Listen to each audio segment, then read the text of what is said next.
पहुंचाते हैं।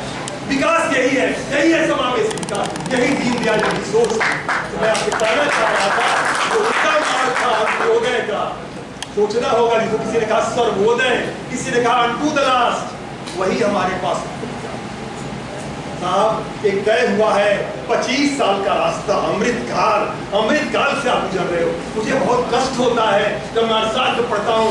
भारत एक पिछड़ा देश है, एक विकासशील देश है, एक अल्प विकसित देश है। क्या हम इस नॉमेनक्लेचर के बने हैं? हम कभी पिछड़ा पैदा ही नहीं हुए।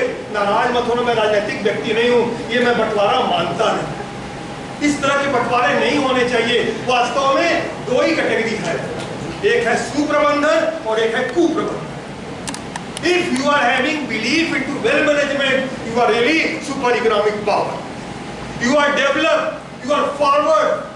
और अगर ये 24/7 हम नहीं मेहनत करेंगे, हम कमजोर पड़ जाएंगे।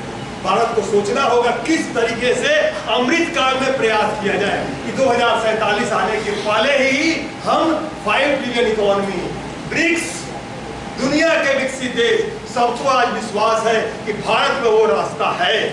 हम पूरी दुनिया को दिखा रहे हैं, हम विश्व गुरु हैं।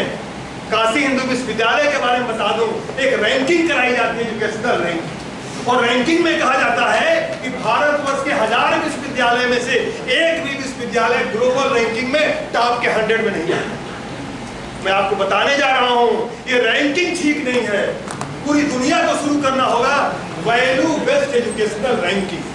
केवल एजुकेशनल रैंकिंग, अगर हमारी शिक्षा व्यवस्था चरित्र नहीं दे पाई, नैतिकता नहीं दे पाई, संस्कार नहीं दे पाई, मूल्य नहीं दे पाई, तो शिक्षा का कोई मतलब नहीं। विश्वविद्यालय नारा लग जाता है, भारत मात्र के टुकड़े हो। हमारे बीएचयू में कोई कल्पना में, सपने में ऐसी बातें नहीं लाना। जिस दिन शुरू हो जाएगा वैल्यू बेस्ड एजुकेशनल रैंकिंग, हमारा विश्वविद्यालय पूरी दुनिया में टॉप पे है।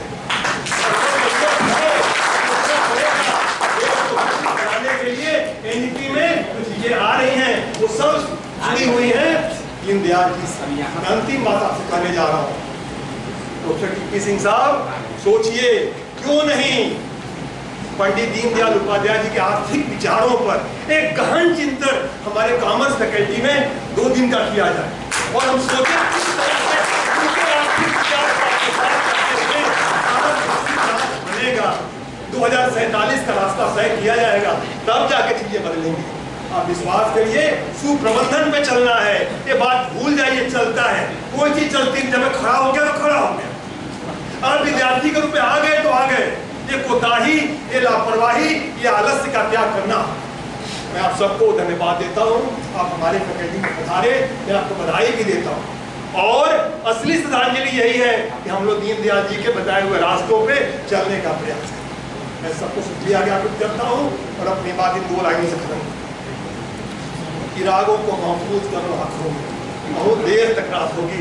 मुसाफिर तुम भी हो, मुसाफिर हम भी हैं। फिर किसी मोड़ पे मुलाकात।